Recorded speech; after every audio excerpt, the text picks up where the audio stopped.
إن الحمد لله نحمده ونستعينه ونستغفره ونؤمن به ونتوكل عليه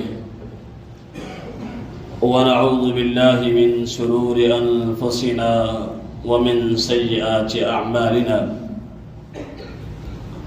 من يطع الله ورسوله فقد رشد واهتدى ومن يعص الله ورسوله فقد ضل وغوى فإن أصدق الكلام كلام الله وأحسن الهدي هدي محمد صلى الله عليه وسلم وشر الأمور محدثاتها وكل محدثة بدعة وكل بدعة ضلالة وكل ضلالة في النار. أعوذ بالله السميع العليم من الشيطان الرجيم. بسم الله الرحمن الرحيم.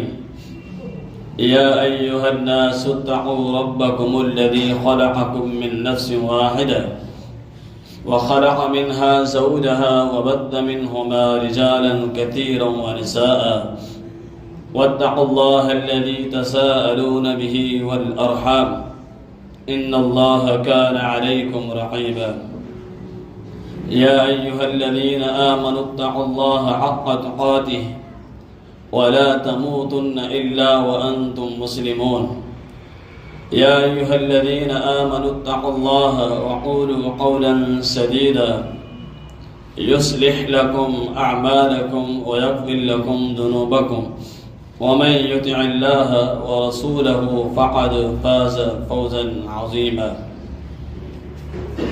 أما بعد، اللهم صل على محمد وعلى آل محمد كما صليت على إبراهيم وعلى آل إبراهيم إنك حميد مجيد. اللهم بارك على محمد وعلى آل محمد كما باركت على إبراهيم وعلى آل إبراهيم إنك حميد مجيد.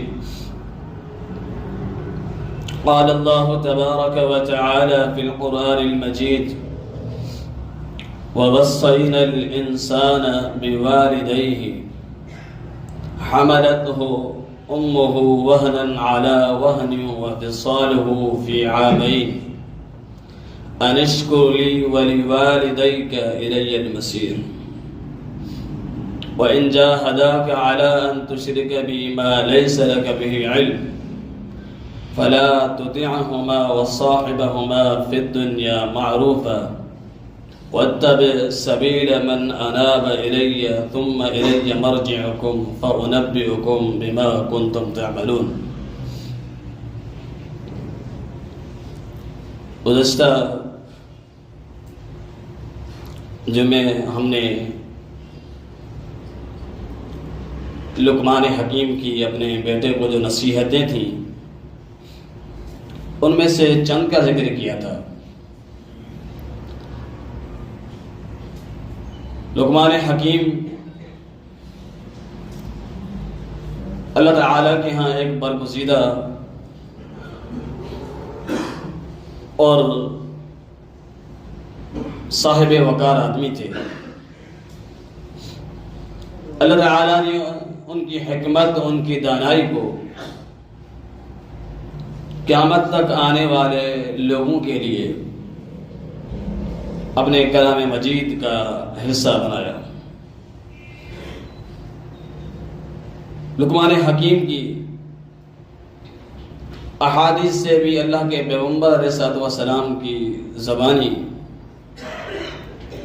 بہت ساری نصیحتیں کتب ستہ کے اندر موجود ہیں، لیکن اللہ تبارک و تعالیٰ کے ہاں جو پسندیدہ زیادہ تھیں ان حکمتوں کو اللہ تبارک و تعالیٰ نے کلام مجید کا حصہ بنا کر ایک افضلیت ان کو عطا فرمائی. یقیناً وہ یہ نصیحتیں انہوں نے اپنے بیٹے سے کی تھی، آج وہی نصیحتیں ہم اپنے گریبانوں کے اندر ذرا جھانک کر دیکھیں، معاشرے کے اندر کس طرح فتنے برپا ہیں۔ کبھی ہم نے اپنے بیٹوں کو اپنی اولاد کو اس طرح کی نصیحتیں کی ہیں یا نہیں کی ہیں؟ لقمان حکیم نے تو انہیں نصیحت کر کے اپنا ایک حق ادا کر دیا، جو کہ ایک باپ کا اپنی اولاد پر ہوتا ہے، اپنی اولاد کے لیے ضروری ہوتا ہے۔ اب آتے ہیں لقمان حکیم نے جو نصیحتیں کی تھیں، ان میں سے ہم نے توحید کا ذکر کر دیا تھا، شرک کا بھی ذکر کر دیا تھا، والدین کے حوالے سے مختصر بات ہم نے کی تھی، لیکن معاشرے میں والدین پر اگر نظر دوڑائی جاتی ہے تو اولاد کا ان کے ساتھ ناروا سلوک جو ہوتا ہے، اس پر اگر بات کی جائے تو یقیناً کئی گھنٹے اس پہ لگ سکتے ہیں۔ اگر علمی مواد موجود ہو اور بات کرنے والا اس پر بات بھی کر سکے، ہم مختصر اسی کو دوبارہ دہرائیں گے۔ اللہ تبارک و تعالی نے جہاں بھی کلام مجید کے اندر، یہ پہلے میں بھی بتا چکا ہوں کہ اپنی عبادت کا حکم دیا ہے، والدین کے ساتھ اچھے سلوک کا بھی حکم دیا ہے۔ جہاں بھی کہا ہے میری عبادت کرو، وہاں ساتھ میں اس کے یہ بھی الفاظ لازمی آئے ہیں کہ وَبِالْوَالِدَيْنِ إِحْسَانًا۔ اب آپ اندازہ یہاں سے لگا سکتے ہیں کہ اللہ تبارک و تعالی کی عبادت انسان کے لیے کتنی اہمیت رکھتی ہے اور انسان کے لیے اس کا کرنا کتنا ضروری ہے۔ اللہ تبارک و تعالی نے اپنی اس عبادت کے ساتھ والدین سے اچھا سلوک کرنا، ان کی ترغیب دی ہے۔ اس ترغیب دینے کا مقصد اور مطلب یہی ہے کہ اللہ تبارک و تعالی کے ہاں ان کی نافرمانی قابل برداشت نہیں ہے، یعنی ان کی نافرمانی کرنا اللہ تبارک و تعالی کے ہاں برداشت نہیں کیا جائے گا۔ اسی لیے فرمایا کہ وَقَضَىٰ رَبُّكَ أَلَّا تَعْبُدُوا إِلَّا إِيَّاهُ وَبِالْوَالِدَيْنِ إِحْسَانًا، کہ آپ کے رب کا یہ فیصلہ ہے کہ والدین کے ساتھ اچھا سلوک کریں۔ اما یبلغن عندک الکبر احدہما او کلاہما، ان دونوں میں سے کوئی ایک یا دونوں بڑھاپے کی عمر کو پہنچ جائیں، فلا تقل لہما اف ولا تنہرہما، پھر ان دونوں کو یا دونوں میں سے کسی ایک کو بھی اف تک بھی نہیں کرنا ہے۔ والدین جب بڑھاپے کی عمر کو پہنچتے ہیں تو یقیناً بڑھاپے کی عمر بچپن ہی کی طرح ہے، ان سے کوئی غلطی صدد ہو جاتی ہے، پھر ہم دیکھیں کہ اس میں اگر ہمارا نقصان ہو رہا ہوتا ہے تو پھر اس کا ہم کیا حال کرتے ہیں۔ ان کا جو باتیں ہمیں نہ کہنی ہوتی ہیں وہ بھی کہہ رہے ہوتے ہیں، اور حتیٰ کہ ان کے ساتھ ہمارا مزاج ایسا بن جاتا ہے کہ ان کی حقیقی ضرورت جب ہوتی ہے نا، وہ ہمارے مزاج سے واقف ہو کر وہ ضرورت تک کہنے سے کتراتے ہیں کہ کہیں ہمیں ڈانٹ نہیں پڑ جائے اپنے اولاد کے ہاتھ سے، کہیں ہمیں اولاد گھر سے نکال نہیں دے، کہیں ہمیں اولاد اولڈ ہوم میں چھوڑ کر نہیں آئے۔ یہ جو چیزیں ہیں نا، اللہ تبارک و تعالی نے ان کی کلی طور پر نفی کر دی ہے، یہ کہہ کر کہ والدین کے ساتھ اچھا سلوک کرنا ہے۔ اس کے بعد آگے فرمایا کہ وَلَا تَنْهَرْهُمَا، اف بھی نہیں کرنا اور انہیں جھڑکنا بھی نہیں ہے۔ وَقُلْ لَهُمَا قَوْلًا كَرِيمًا، جب بھی ان سے آپ نے بات کرنی ہے تکریم کے ساتھ، عزت کے ساتھ، پیار اور محبت کے ساتھ، ادب اور احترام کے ساتھ بات کرنی ہے۔ لقمان حکیم نے اپنے بیٹے کو والدین کے حقوق سمجھائے، والدین کے حقوق سمجھائے۔ کب سمجھائے؟ توحید اور شرک کو سمجھانے کے بعد۔ حالانکہ توحید اور شرک کو سمجھانے کے بعد حق تو یہ بنتا تھا کہ انہیں نماز کی ترغیب دی جائے، انہیں نماز بتائی جائے، انہیں، کیونکہ اسلام کے جو بنیادی ارکان ہیں ان میں سے توحید کے بعد جو رکن ہے وہ نماز ہے۔ لیکن لقمان حکیم نے انہیں نماز کے حوالے سے نہیں کہا، انہیں نماز سے حوالے سے نہیں سمجھایا، توحید شرک سمجھانے کے بعد انہیں والدین کے حوالے سے کہا، والدین کے بارے میں انہیں نصیحت کی۔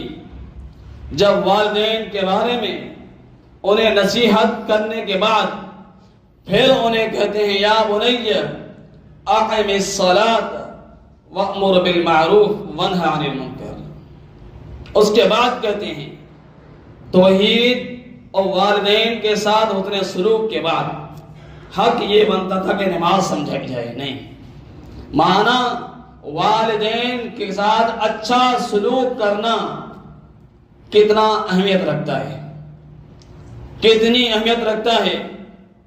حدیث کی طرف آتے ہیں، سیدنا ابو امامہ رضی اللہ تعالیٰ عنہ حدیث کے راوی ہیں، فرماتے ہیں کہ 3 آدمی ایسے ہیں جن کی اللہ تبارک و تعالی عبادت قبول نہیں کرتا، نفلی عبادت جو ان کی ہوگی وہ قبول نہیں کی جائے گی۔ وہ کون سے آدمی ہیں؟ فرمایا کہ عاق، سب سے پہلے عاق عربی کا لفظ ہے، اس کا معنی ہے والدین کا نافرمان۔ والدین کا نافرمان جو ہے اس کی اللہ تبارک و تعالی عبادت نفلی قبول نہیں فرماتا ہے۔ 3 قسم کے لوگ ہیں۔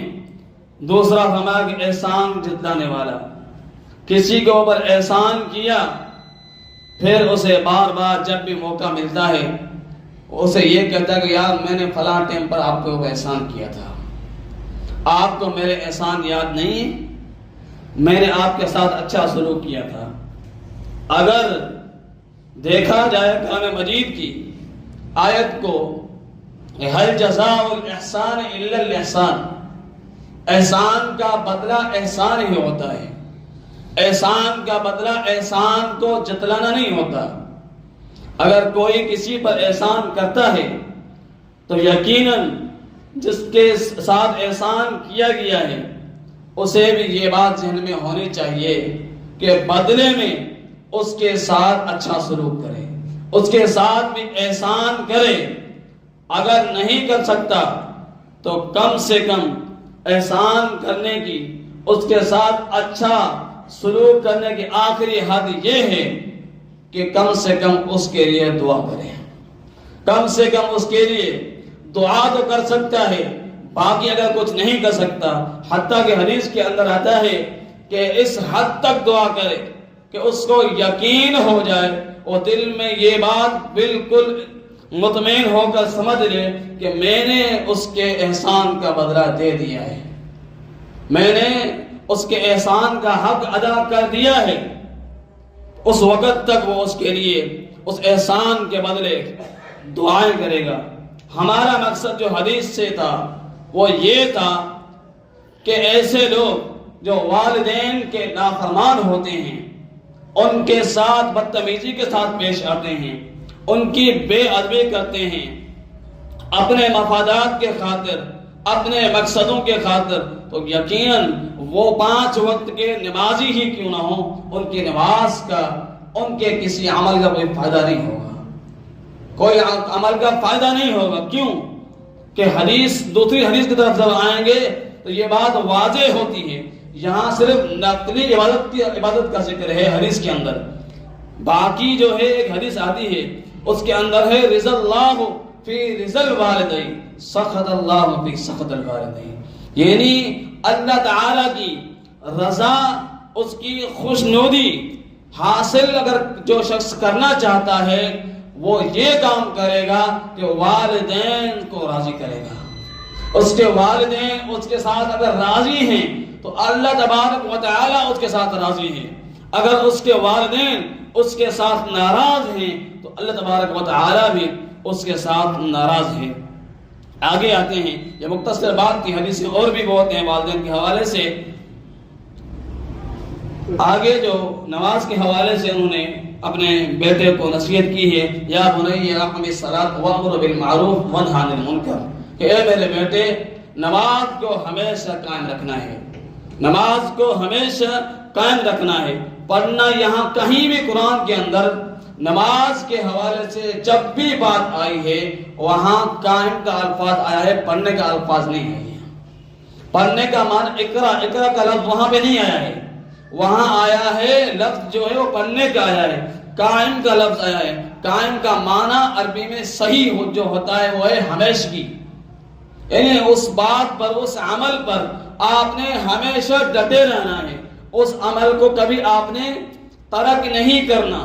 نماز کے حوالے سے جب بھی کہاں بات آئی ہے وہاں قائم کا الفاظ آیا ہے، اقیمو کا الفاظ آیا ہے، اقامہ کا الفاظ آیا ہے، لیکن پڑھنے اقرا کا الفاظ کہیں بھی نہیں آیا۔ اس کا معنی یہ ہے، حدیث اس کی تشریح کرتی ہے، حدیث اس بات کی تشریح کرتی ہے کہ قائم کیا ہے۔ قائم کا معنی یہ ہے کہ آپ بستر پر پڑے ہوئے ہیں، آپ کا جسم کام نہیں کرتا لیکن آپ کا دماغ کام کر رہا ہے، آپ کی زبان کام کر رہی ہے، آپ ہاتھ کے اشارے آپ کے کام کرتے ہیں، تو قائم کا معنی یہ ہے اس وقت کی بھی یہ نماز آپ کو معاف نہیں۔ یہ ہے قائم کا معنی، مطلب کسی صورت میں بھی، کوئی بھی صورت، جب تک آپ کا ہوش کام کر رہا ہے تب تک بھلے آپ پڑے ہوئے ہیں بستر پر، اٹھ نہیں سکتے، لیکن سانس آپ کو آ رہی ہے، آپ بات سمجھ رہے ہیں، آپ کو اپنی نماز پڑھنی ہے۔ نماز کا قائم کرنے کا مقصد یہی ہے۔ تو لقمان حکیم نے اپنے بیٹے کو نماز پڑھنے نہیں بلکہ نماز کو قائم کرنے کا حکم دیا کہ نماز کو قائم کرنا ہے ہمیشہ، اس وقت بھی۔ حالانکہ بعض محدثین نے یہ لکھا ہے کہ ان کا تعلق ایوب علیہ السلام کے خاندان سے تھا، بعض نے ایوب علیہ السلام کے قریبی رشتہ داروں میں ان کا ذکر کیا ہے کہ لقمان حکیم ایوب علیہ السلام کے قریبی رشتہ دار تھے۔ ہاں دور کتنا پرانا ہے لیکن نماز اس وقت بھی اس دور کے مطابق تھی۔ آدم علیہ السلام سے لے کر آخری دنیا کے اندر آخری آنے والا انسان ہے، اس کے اوپر بھی یہ نماز فرض ہے، اس کے اوپر یہ نماز فرض ہے۔ اور آدم علیہ السلام سے لے کر امام الانبیاء تک جتنے بھی نبی آئے ہیں، کوئی بھی نبی اور کسی بھی قوم کے لیے اس نماز کی معافی کا ذکر نہیں ہے۔ تو معنی یہ ہوا کہ یہ نماز ہمیشہ قائم رہی ہے اور قائم رہنی چاہیے۔ اسی لیے لقمان حکیم نے اپنے بیٹے کو یہ حکم دیا۔ آگے تو حکم دیا وَأَمُرُ بِالْمَعْرُوفِ وَانْهَ عَنِ الْمُنکَرِ، فرمایا کہ نیکی کی طرف لوگوں کو حکم دو اور برائی سے منع کرو۔ برائی سے اور نیکی کا حکم دینے کا مطلب یہ ہے کہ آپ کے سامنے اگر کوئی ایسا عمل کیا جا رہا ہے جو اللہ اور اس کے رسول کی مخالفت میں موجود ہے، آپ کے اندر طاقت ہے ہاتھ سے ختم کرنے کی تو اسے ہاتھ سے ختم کریں۔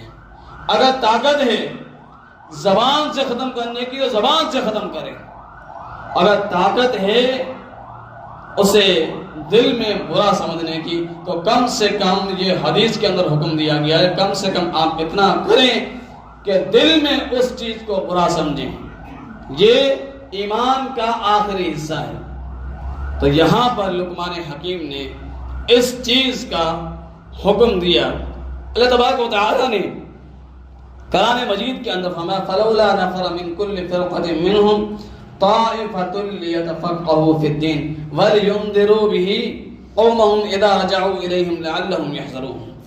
فرمایا کہ کچھ گروہ انسانوں میں سے ہم نے ایسے بھی پیدا کیے ہیں جنہیں ہم نے اس کام پر مقرر کیا ہے کہ وہ دین کو سمجھتے ہیں، پھر دین کو سمجھنے کے بعد وہی گروہ جو ہے وہ آگے لوگوں تک اس دین کو، اس سمجھ کو پہنچاتا ہے۔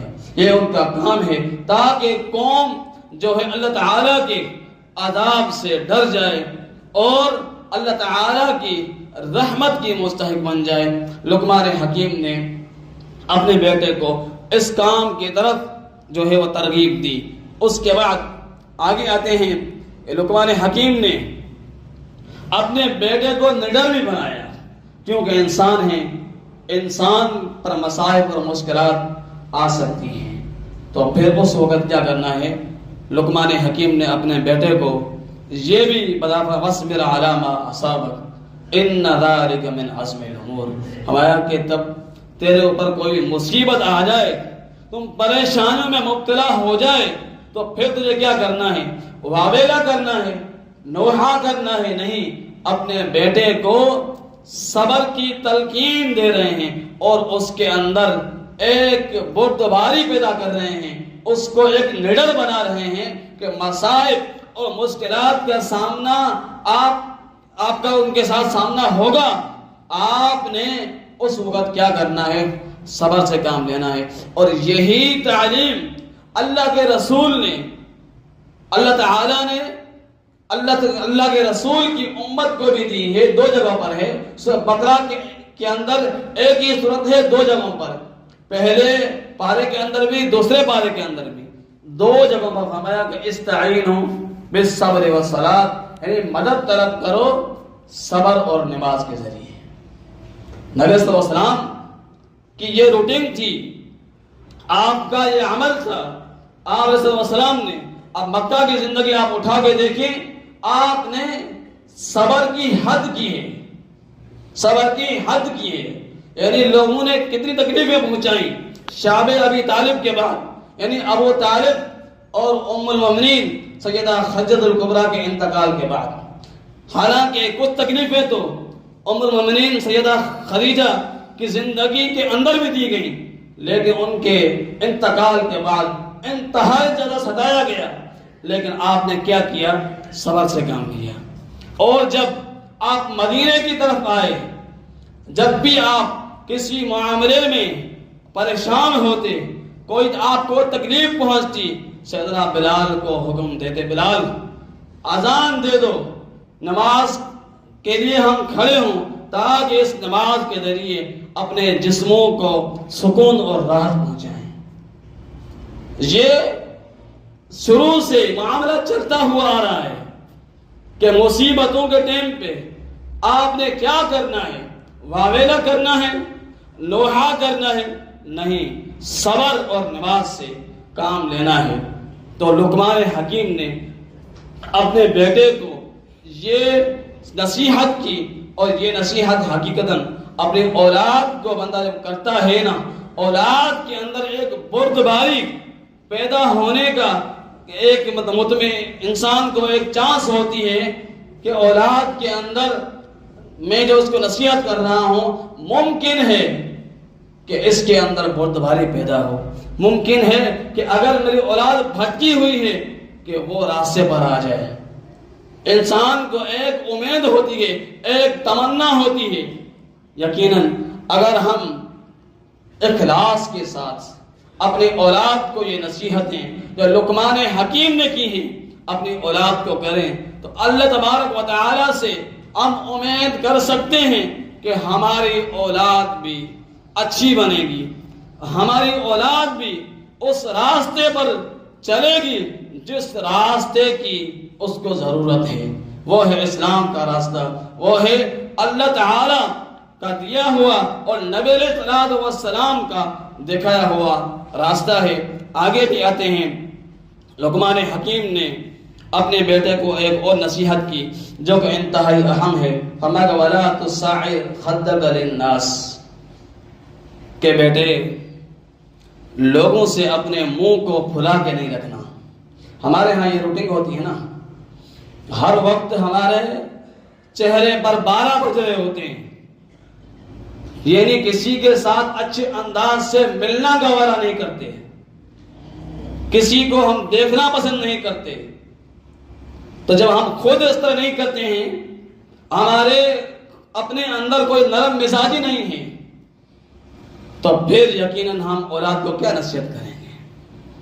لقمان حکیم نے فرمایا کہ وَلَا تُصَعِّرْ خَدَّكَ لِلنَّاسِ، لوگوں کے سامنے ہر وقت اپنے منہ کو کھلا کر نہیں بیٹھنا، اس چیز سے اجتناب کرنا، کیونکہ یہ چیز اللہ تعالیٰ کے ہاں پسندیدہ نہیں ہے۔ اللہ تعالیٰ اس عمل کو پسند نہیں فرماتے۔ اور آگے ایک اور نصیحت بھی کی، فرمایا کہ وَلَا تَمْشِ فِي الْأَرْضِ مَرَحًا إِنَّكَ لَن تَخْرِقَ الْأَرْضَ إِنَّ اللَّهَ لَا يُحِبُّ كُلَّ مُخْتَالٍ فَخُورٍ۔ ایک اور جگہ پر بھی ہے کہ وَلَا تَمْشِ فِي الْأَرْضِ مَرَحًا إِنَّكَ لَن تَخْرِقَ الْأَرْضَ وَلَن تَبْلُغَ الْجِبَالَ طُولًا۔ یہاں اس سورت کے اندر ہے وَلَا تَمْشِ فِي الْأَرْضِ مَرَحًا إِنَّ اللَّهَ لَا يُحِبُّ كُلَّ مُخْتَالٍ فَخُورٍ۔ اپنے بیٹے کو نصیحت کی، بیٹا تکبر سے اپنے آپ کو بچا کے رکھنا، زمین پر اکڑ کر نہ چلنا۔ زمین پر اکڑ کر چلنے کا مطلب یہی ہے کہ زمین پر اس طرح چلنا کہ آپ کے ذہن میں باقی ارد گرد کے لوگ کیڑے مکوڑے ہوں، اس طرح نہیں چلنا، اس چیز سے بچنا، کیونکہ اللہ تعالیٰ کے ہاں یہ چیز انتہائی ناپسندیدہ ہے۔ اور یہ یقیناً یہ جو چیز ہے اللہ تعالیٰ کے ہاں ناپسندیدہ ہے، اور یہ چیز ایک حدیث کے مطابق انسان کے اعمال کو، نیک اعمال کو کھا جاتا ہے، بالکل ختم کر دیتا ہے، کیونکہ تکبر جو ہے وہ اللہ تعالیٰ کی صفت ہے، اللہ تعالیٰ کی چادر ہے۔ آپ اگر اس کو کھینچنے کی کوشش کریں گے تو یقیناً سوائے تباہی کے اور کچھ بھی حاصل نہیں ہوگا۔ لقمان حکیم نے اپنے بیٹے کو اس سے بھی منع کیا، کہا کہ یہ کام بھی نہیں کرنا۔ کیوں؟ کہ ان قارون کان من قوم موسیٰ فبغى عليهم وآتيناه من الكنوز ما ان مفاتحه لتنوء بالعصبة أولي القوة إذ قال له قومه لا تفرح ان اللہ لا يحب الفرحین۔ قارون جو تھا کتنا خزانہ اس کے پاس موجود تھا کہ ایک بہت بڑی جماعت اس کا یہ خزانہ، اس کی یہ خزانے کی چابیاں اٹھانے والی جماعت تھی۔ اس نے کیا کیا؟ وہ جب نکلا اس جماعت کے ساتھ تو زمین پر اکڑ کر چلا۔ لوگوں نے کہا کہ ایسا کام نہیں کرو۔ اس نے کہا کہ نہیں، یہ میرا ذاتی مال ہے، اس مال، یہ جو مال آپ دیکھ رہے ہیں، اس مال کا میں اکیلا ہی مالک ہوں۔ لوگوں نے کہا ایسا نہیں، آپ ایسا نہ کریں۔ اللہ نے کیا کہا؟ اللہ تعالیٰ نے اس عمل کو جب دیکھا کہ یہ زمین پر جو چل رہا ہے تکبر کے ساتھ چل رہا ہے، باقی کسی کو کیڑے اور مکوڑے ہر کسی کو سمجھ رہا ہے، کسی کو کچھ بھی نہیں سمجھ رہا، انسان کو انسان بھی نہیں سمجھ رہا، اس خزانے کی وجہ سے اللہ تبارک و تعالی نے اس خزانے سمیت اس کو زمین کے اندر دھسا دیا، اور قیامت تک حدیث کے مطابق قیامت تک وہ دھسا ہوا جائے گا۔ آپ اندازہ لگائیں کہ کہ یہ کتنا بڑا برا عمل ہے، زمین پر تکبر کے ساتھ اکڑ کر چلنا۔ تو عزیز ساتھیوں، لقمان حکیم کی قریب و بیش تقریباً قرآن کے اندر اور احادیث کے اندر 60 نصیحتیں جو ہیں ان کا ذکر ہے صحیح احادیث سے۔ ہم نے مختصر کر کے چند نصیحتیں آپ کی خدمت میں پیش کی ہیں۔ اللہ تبارک و تعالیٰ سے دعا ہے کہ ہمیں صحیح معنی میں ان نصیحتوں کو سمجھنے اور ان نصیحتوں کو اپنی اولاد تک پہنچانے کی توفیق عطا فرمائے۔ والسلام علیکم ورحمۃ اللہ وبرکاتہ۔